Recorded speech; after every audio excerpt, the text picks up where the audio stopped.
거룩하고 전능하신 아버지 하나님,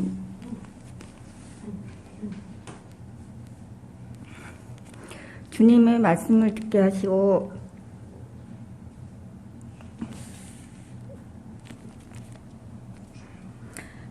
우리 삶 속에서 주님을 의지하며 살아가게 하시는 주님,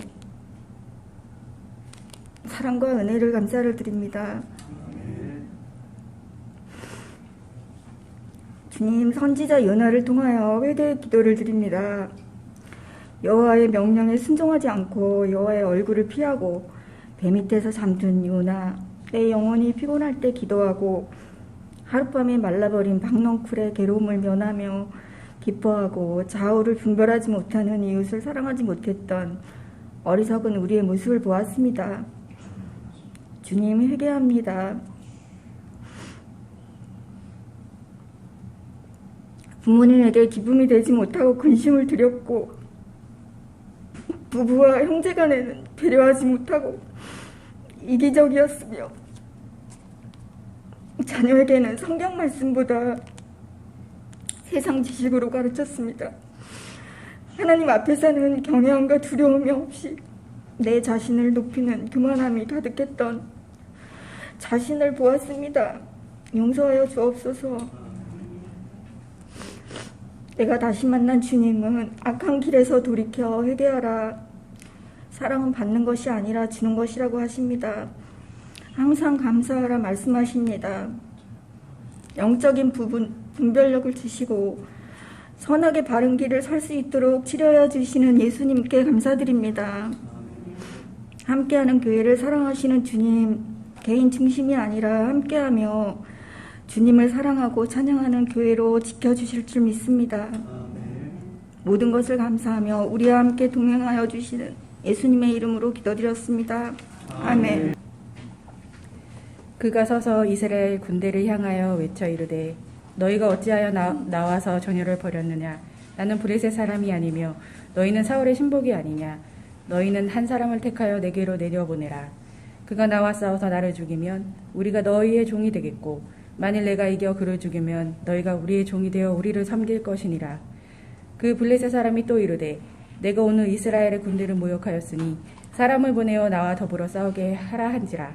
사울과 온 이스라엘이 블레셋 사람의 이 말을 듣고 놀라 크게 두려워하니라. 다윗이 아침에 일찍이 일어나서 양을 양치는 자에게 맡기고 이새가 명령한 대로 가지고 가서 진영에 이른즉 마침 군대의 전장에 나와서 싸우려고 고함치며 이스라엘과 블레셋 사람들이 전열을 벌이고 양군이 서로 대치하였더라. 다윗이 자기의 짐을 짐 지키는 자의 손에 맡기고 군대로 달려와서 형들에게 문안하고 그들과 함께 말할 때에 마침 블레셋 사람의 싸움 도두는 가드 사람 골리앗이라 하는 자가 그 전열에서 나와서 전과 같은 말을 하매 다윗이 들으리라.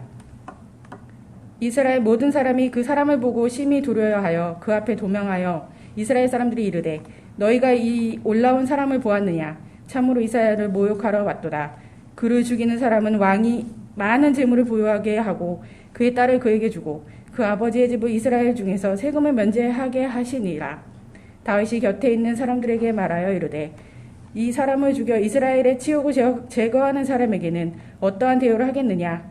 이 할례 받지 않은 블레셋 사람이 누구이기에 살아계시는 하나님의 군대를 모욕하겠느냐.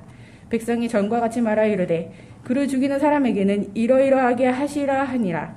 큰형 엘리입이 다윗이 이와 같이 대답하니라. 어떤 사람이 다윗이 한 말을 듣고 그것을 사울에게 전하였으므로 사울이 다윗을 부른지라.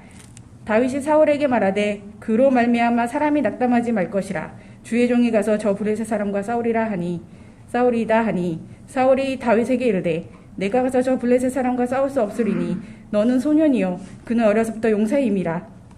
다윗이 사울에게 말하되 주의 종이 아버지 양을 지킬 때에 사자나 곰이 나와서 양떼에게 새끼를 물어가면 내가 따라가서 그것을 치고 그 입에서 새끼를 건져내었고 그것이 일어나 나를 해하고자 하면 내가 그 수염을 잡고 그것을 쳐 죽였나이다. 주의 종이 사자와 곰도 쳤은즉 살아계신 하나님의 군대를 모욕한 이 할례 받지 않은 블레셋 사람이니까 그가 그 짐승의 하나와 같이 되리이다. 또 다윗이 이르되 여호와께서 나를 사자의 발톱과 곰의 발톱에서 건져내셨은즉 나를 이 블레셋 사람의 손에서 건져내시리이다. 사울이 다윗에게 이르되 가라 여호와께서 너와 함께 계시기를 원하노라. 이에 사울이 자기 군복을 다윗에게 입히고 노투구를 그의 머리에 씌우고 또 그에게 갑옷을 입히매 다윗이 칼을 군복 위에 차고 익숙히 못하므로 시험적으로 걸어보다가 사울에게 말하며 익숙하지 못하니 이것을 입고 가지 못하겠나이다 하고 곧 벗고 손에 막대기를 가지고 시내에서 매끄러운 돌 5을 골라 자기 목자의 제구 곧 주머니에 넣고 손에 물매를 가지고 블레셋 사람에게로 나아가니라. 아멘. 아멘.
설교와 아들의 설교를 비교하시기 전에 먼저 제가 깨달은 점이 하나가 있습니다.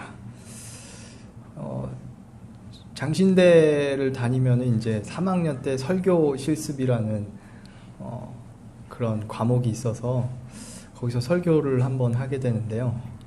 근데 제가 그때 열심히 준비해서 설교문을 이제 교수님께 제출을 했는데 원래 설교하는 당일날 피드백을 받기로 돼 있거든요. 그래서 이제 다른 모든 동기생들은 설교하는 당일날 이제 교수님 평가서를 받았는데 저는 당일날 못 받았어요. 그리고 그 다음날에 받을 줄 알았는데 그 다음날도 못 받았어요. 그리고 그 다음날 설교 피드백을 받았는데 내용이 너무 어렵다. 그래서 평가하는데 좀 시간이 오래 걸렸다. 예, 그런 얘기를 해서 제가 저번에도 한번 설교를 했었는데 그 아버지의 그 아들이 아니라 그 아들이 더 심했다. 이런 결론에 저 나름대로 결론을 지었습니다. 네, 오늘 본문을 먼저 보면요, 우리가 뭐 다 잘 알고 있는 이야기잖아요. 다윗과 골리앗의 이야기인데, 일단 이 주보를 보면 사실 주보에 제가 본문을 넣는 것보다 그림 한 장을 넣어달라 그래서 그림 한 장을 넣었습니다.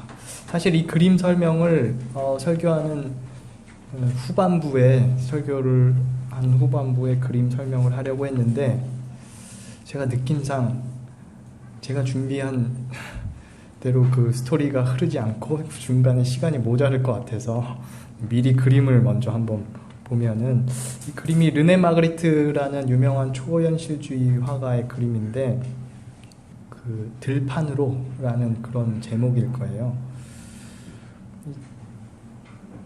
결론부터 얘기하자면은 다윗이 골리앗에게 돌멩이를 던졌잖아요.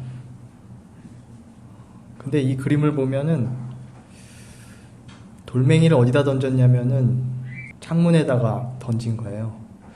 골리앗이 쓰러졌다라기보다는 우리가 그걸 현대적으로 해석을 하면은 마치 진짜 들판처럼 보였던 그 아주 정교한 그런 유리창이 부서졌다는 의미를 가지고, 모리스 블랑쇼의 그 지극히 높은 자라는 소설이 있는데 거기에서 갑자기 주인공이 뺨을 맞아요.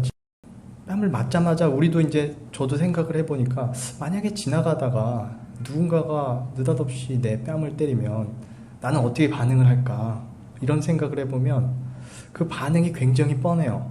뺨을 맞으면 이 자식 뭐지 하면서 저도 똑같이 응수를 하던가, 아니면은 당연하게 나는 그리스도인이니까 교회 다니니까 참아야지, 혹은 뭐 학교에서나 뭐 어디서나 우리가 도덕적으로 살아야지, 기독교인이 아니더라도 그런 생각을 하잖아요. 그래서 당연하게 참던지 아니면 당연하게 응수를 하겠죠, 그 사람을. 이 모든 것들이 하나의 자연스러운 각본처럼 그 소설 속에서는 이어지거든요. 어떤 고민도 없이 그냥 어떤 사람이 당연하다는 듯이 그 사람의 주인공의 뺨을 치고, 주인공도 당연하다는 듯이, 어떻게 보면은 모든 사람들이 각자의 삶 속에서 각자 맡은 바 역할을 굉장히 충실하는 다 일반인들이잖아요. 근데 어느 날 어떤 사건이 발생하고 우리는 피가 끓어서 뺨을 치기도 하고 싸우기도 하고 소리치기도 하지만은, 그러나 조금 그 상황이 지나고 나서 생각을 해보면은 이런 후회를 모두가 하잖아요. 도대체 내가 그때 왜 그런 말을 했을까? 내가 왜 그때 그 사람 뺨을 쳤을 때 이 사람이 왜 나를 때렸는지 생각하지 않고 물어보지 않았을까? 블랑쇼가 얘기하는 바가 바로 그런 지점이거든요. 사람들은 정말 자기한테 주어진 그런 맡은 바 소임을 열심히 하는데, 그러나 진정 죽음의 문제와 어떤 존재에 대한 질문은 사실 하는 경우가 거의 없다는 거죠. 우리가 일상생활을 살아가면서도 무엇이 중요하냐, 이걸 해야 되냐 말아야 되냐, 그 당위의 사슬 속에서 명령을 하느냐 복종을 하느냐, 그 두 가지의 경우 속에서 우리가 삶을 살아가고 있는 것이지, 그 나에게 명령하는 자가 도대체 누구인가, 그런 질문은 거의 하지 않고 살아가고 있다는 겁니다. 우리가 사랑이 찾아오고 슬픔이 찾아오고 아픔이 찾아오고 기쁨이 찾아오면 우리는 자연스럽게 기뻐하고 또는 슬퍼하고 눈물 흘리기도 하고 웃기도 하고 그런 식으로 우리의 삶이 흘러가고 있는데, 그런데 어느 순간에 사실은 찾아오는 감정 말고 내가 찾아가는 감정을 느껴야겠다라는 그런 생각이 들 때가 우리의 인생을 살아가면서 한 번쯤은 있을 겁니다. 감정들도 하나의 복종이라는 거죠. 웃어라, 기뻐해라, 슬퍼해라. 어떤 상황이 주어졌을 때 기쁨의 감정이 나를 찾아오고 우리는 거기에 복종해서 기뻐하고, 또 슬픔의 감정이 나를 찾아오고 우리는 거기에 복종하면서 또 슬퍼하고, 그러한 사슬 속에서 모든 사람이 다 복종하느냐라고 얘기했을 때 모든 사람이 다 복종하는 건 아니라는 거예요. 어떤 사람은 그런 찾아오는 감정 말고 자기가 찾아가려는 시도를 하는 사람이 있다는 겁니다. 명령에 복종하거나 또는 불복종하는 그런 사람이 아니라 명령 자체를 그냥 지나쳐버리는 사람들, 명령 자체를 무효화해버리는 사람들, 그 사람에 대해서 오늘 이야기하려고 합니다. 알다시피 그 사람이 17장에서는 뻔하죠. 네, 다윗이 그런 사람인데요. 이 17장의 상황은 굉장히 독특한 상황입니다. 여기에는 사실은 누구도 명령하는 자가 없고 누구도 온전히 복종하는 자가 없습니다. 17장의 8절에 처음 시작하는 게 골리앗이 이렇게 말하잖아요. 너희는 한 사람을 택하여 내게로 내려보내라. 그게 명령의 처음 시작이에요. 그 명령을 골리앗이 이스라엘을 향해서 선포하는 거죠. 근데 잘 생각해보면 골리앗이 그렇게 생각하는 이유가 있을 거 아니에요? 골리앗이 이스라엘 사람들을 향해서 야, 내가 짱이니까 나랑 싸우자. 너네 다 복종해라. 이스라엘 사람들 너네 복종해라. 라고 하는 이유가 있을 거 아니에요? 골리앗이 그렇게 얘기하는 이유가 자기가 블레셋 사람이고 자기가 블레셋을 대표하고 자기가 강력한 사람이고 자기가 이스라엘을 복종시킬 수 있는 그런 사람이다. 그 명령에 골리앗은 복종을 한 것이죠. 그리고 그 복종한 그 명령을 한마디로 블레셋 다곤신이 이스라엘을 죽여라. 너는 강한 골리앗이다. 라고 골리앗에게 명령한 거를 그대로 받아들여서 다시 이스라엘에게 얘기를 하는 겁니다. 골리앗이 와서 나에게 얘기를 했을 때 두려워 떨면서 도망가느냐 아니면은 맞서 싸우느냐, 이 두 가지밖에 생각을 못하고 있어요. 사울도 그렇고 이스라엘 사람도 그렇고. 그래서 사울은 또 얘기합니다. 그 명령을 받아서 반응으로 또 명령을 하는 거죠. 야, 이스라엘 사람들아, 저기 골리앗을 죽이는 사람에게 내가 상금을 주겠다. 골리앗을 좀 죽여라 라고 명령을 하는 거죠. 그럼 이스라엘 사람들은 어떻게 하나요? 그 명령을 받아들이냐 말아야 되느냐 속에서 두려운 사람들은 도망가는 거고, 또 용기 있는 자들은 내가 골리앗과 싸우겠습니다 하고 앞으로 나아가는 겁니다. 그 17장에 골리앗이 처음 명령한 이스라엘아 복종해라 라는 그 명령에 대한 반응으로 모든 역할들이 이루어지고 있는 상황입니다. 이스라엘아 복종해라 라고 얘기했는데 자기가 도리어 이스라엘 앞에 무릎을 꿇잖아요. 그러면 골리앗이 말한 그 명령은 골리앗 것이 아니었죠. 골리앗도 하나의 명령을 수행하는 또는 복종하는 한낱 꼭두각시 인형에 불과했다라는 것이 오늘 17장의 구도입니다. 17장의 모든 부분들이 그러한 것들을 이야기하는 거예요. 그래서 복종하는 자와 명령하는 자가 17장을 통해서 보면은 구별이 없는 거죠. 골리앗이 명령하는 자인 줄 알았는데 복종을 하고 있고, 나머지 인물들도 다 복종하는 줄 알았는데 사울은 또 이스라엘 사람들에게 명령을 하고 있고. 제가 어저께 어떤 남자 꼬마아이와 할머니가 이야기를 하는 거를 들었어요. 근데 상황이 어떤 거였냐면은 그 잠자리채 이렇게 있잖아요. 근데 그 잠자리채가 이렇게 보통 이렇게 쭉 늘어나잖아요. 이렇게 당기면은. 근데 그 꼬마애가 이제 잠자리채를 이제 늘려야 되는데 자기가 이제 늘릴 수가 없으니까 할머니한테 이제 얘기를 하는 거예요. 그 꼬마애는 되게 곱게, 할머니 근데 이거 좀 늘릴 수 있을까? 라고 그렇게 이야기를 하는 거예요. 왜 아이가 그런 식으로 이야기를 했을까? 할머니한테 그냥 할머니 이거 좀 늘려줘 라고 얘기하면 되는 건데 애매하게 얘기를 하는 거죠. 할머니 이거 좀 할 수 있을까? 이렇게 왜 그렇게 얘기했을까? 그래서 그 질문에 제가 꽂혀가지고 곰곰이 생각을 해봤어요. 그러니까 그 질문이 여러 가지로 이야기되는데 이렇게 이야기가 돼요. 할머니가 이거 이렇게 늘릴 수 있을까? 라는 질문이 하나가 또 똑같은 질문이 되는 거고, 두 번째로는 할머니 내가 이거 이렇게 늘릴 수 있을까? 이 잠자리채를? 이런 질문이 또 되는 거예요. 우리가 이거 늘릴 수 있을까? 어떤 아버지 앞에서 어린아이들 둘이서 형, 우리가 이거 늘릴 수 있을까? 아빠, 형이랑 나랑 이거 이렇게 늘릴 수 있을까?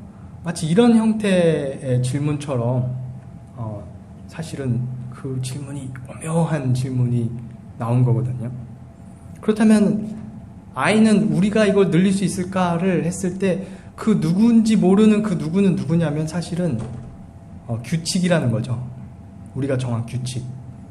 그 안에는 할머니도 이 잠자리채를 늘리려면은 어떤 규칙에 따라야 되지, 혹은 나도 이 잠자리채를 늘리려면 어떤 규칙에 따라야 되지, 그런 것들이 포함되어 있는 질문이라고 생각을 했습니다.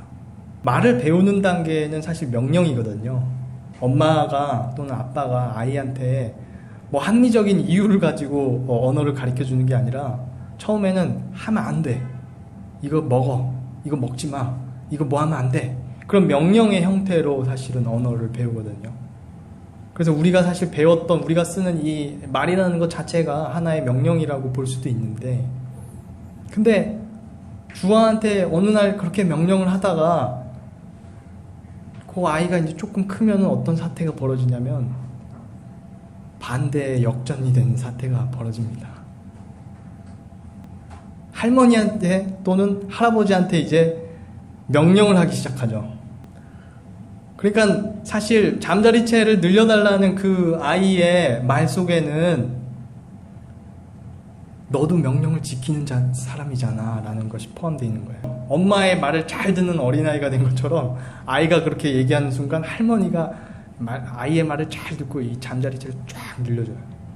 아이도 명령을 하는 거고, 아이도 복종을 하는 거고, 할머니도 복종을 하는 것처럼 보이지만 또 명령하는 거고, 그 명령과 복종이라는 게 오늘 17장에 보이는 골리앗이 명령을 하고 자기가 무릎 꿇게 되는 상황과 굉장히 똑같은 상황인 거죠.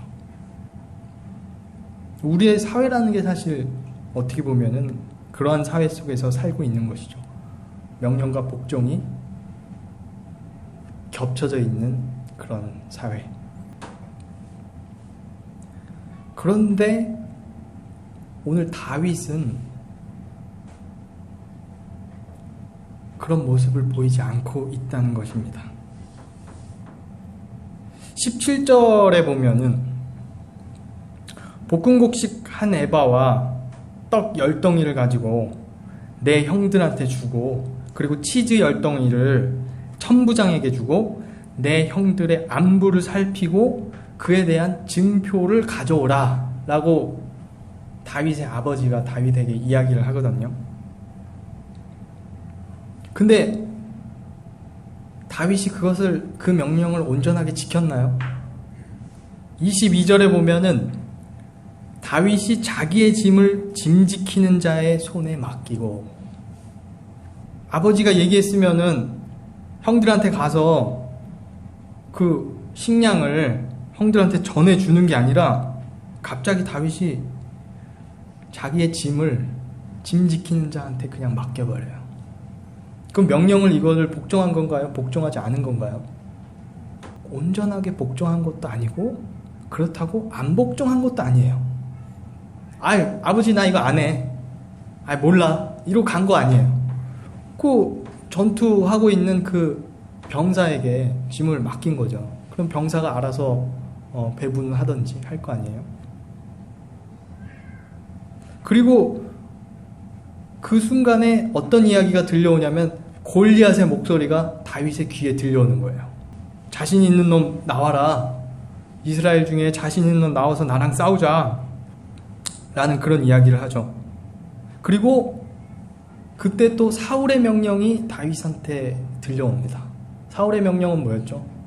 야, 저 골리앗을 잡으면은 내가 상금을 주겠다. 딸이랑 결혼도 시켜주겠다. 이런 또 사울의 명령이 들려오고, 그리고 26절에 다윗의 반응은 이렇습니다. 사울의 명령과 골리앗의 명령을 다 듣고 나서 질문을 던진 거예요. 뭐라고 질문을 던진 거냐면은 저 블레셋 사람이 누굽니까? 라고 질문을 던진 거예요. 저 블레셋 사람이 하나님인가요? 왜 저 사람한테 저 사람을 죽이면은 상금을 준다고까지 하는 거예요? 라고 다윗이 질문을 하는 거죠. 그러니까 다윗은 사실은 골리앗에게 관심이 없는 거예요. 골리앗이 내리는 명령 앞에서 싸우느냐 마느냐 그 문제에 매달려 있는 거 아니라 지금 나한테 명령하는 너 누구니? 라고 명령 옆에 살짝 비껴 서 있는 거죠. 골리앗이라는 말도 안 하잖아요. 26절에 보면은 저 골리앗이 누굽니까? 라는 것도 아니고 저 블레셋 사람이 누굽니까? 라고 이야기를 하는 거예요. 골리앗의 명령도 무효화시키고 사울의 명령도 무효화시키는 거죠. 다윗의 관심은 당신이 누굽니까? 너가 뭔데 하나님을 모욕하냐? 17장이 하나의 잘 짜여진 이야기라고 얘기를 한다면 다윗은 사실은 그 모든 이야기의 각본을 돌파하고 있는 상황인 거죠. 하나님이 아닌 이 법칙이라는 이 규율이라는 우리를 복종하게 하고 우리를 명령하게 하는 이 규율과 이 법칙이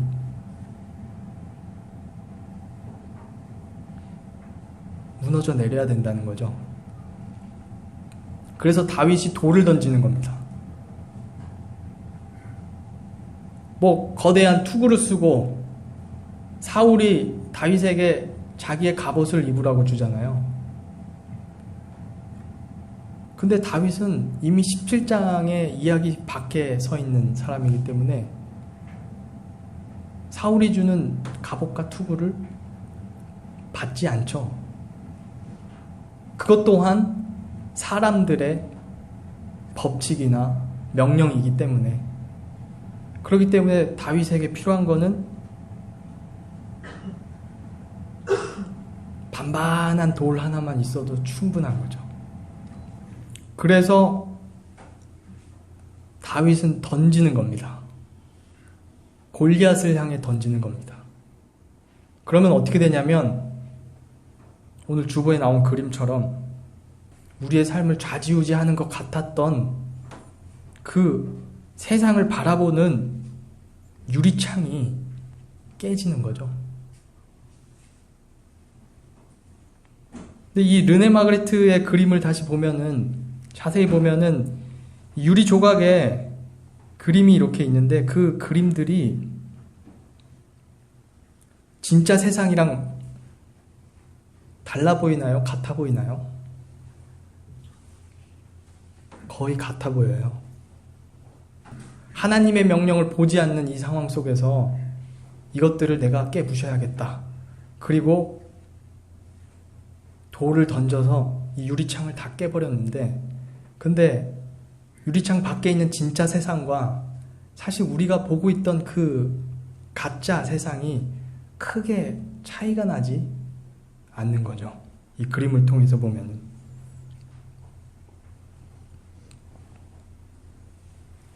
대신에 뭐가 바뀌었냐면은 세상이 변화한 게 아니라 다윗 자체가 깨달은 거죠. 우리 뭐 하나님 나라라고 했을 때 어떤 유토피아적인 지금 이 세상과는 전혀 다른, 전혀 가난한 사람도 없고 불행한 사람도 없고 슬퍼하는 사람도 없는 그런 삶을 우리가 생각을 할 수 있는데, 그러나 다윗이 골리앗에게 던진 이후에 그 이후의 삶을 봤을 때도 이전 삶과는 동일하다는 거죠. 겉보기에는. 그렇다면 바뀐 게 뭐냐? 바뀐 것은 다윗이죠. 우리는 세상을 변화시키고자 하지만은 세상을 정말 깨부시고 변화시키기 위해서는 그냥 우리가 변하는 것. 그게 오늘 본문이 우리에게 이야기하는 겁니다.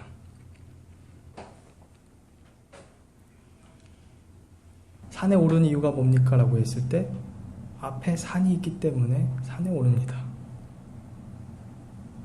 교회에 가야 하는 이유는 뭡니까? 라고 했을 때 우리는 어떻게 대답해야 돼요? 그리고 하나님을 믿어야 하는 이유가 뭐가 있습니까? 라고 했을 때 하나님이 있으니까 하나님을 믿는 것이죠. 하나님을 믿어야 하는 모든 이유들을 다 지나서 다시 하나님 앞에 서는 겁니다. 사랑도 사랑해야 하는 이유 때문에 사랑한다면 그 사랑은 곧 끝나버리죠. 그러나 사랑이기 때문에 사랑한다면 그 사랑은 끝나지 않아요. 왜냐하면 종결할 이유가 하나도 없거든요.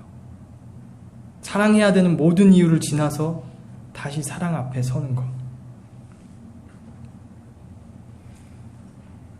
생명도 마찬가지죠. 우리가 숨을 쉬는 이유가 있나요? 한숨 한숨 쉴 때 나는 뭐 하니까 숨을 쉬어야지, 그러지 않잖아요. 우리의 몸은 자연스럽게 이유 없이 생명을 유지하고 있죠. 숨 쉬어야 되는 모든 이유를 지나서 숨을 쉬고 있는 겁니다. 그 이유들이 바로 골리앗인 거고, 다윗이 골리앗을 무너뜨렸다는 것은 그 이유들을 다 지나서 그리고 하나님 앞에 섰다는 겁니다. 우리가 살아가면서도 많은 이유가 있고 많은 명령들이 있는데, 그러나 그것들을 다 지나서 인생을 살아가는 동안에 느끼는 게 그런 것이잖아요. 다 지나서 온전히 아무 이유 없이 하나님 앞에 섰을 때 그게 다윗이구나, 그게 신앙인이구나 하는 그런 이야기가 되는 것 같습니다.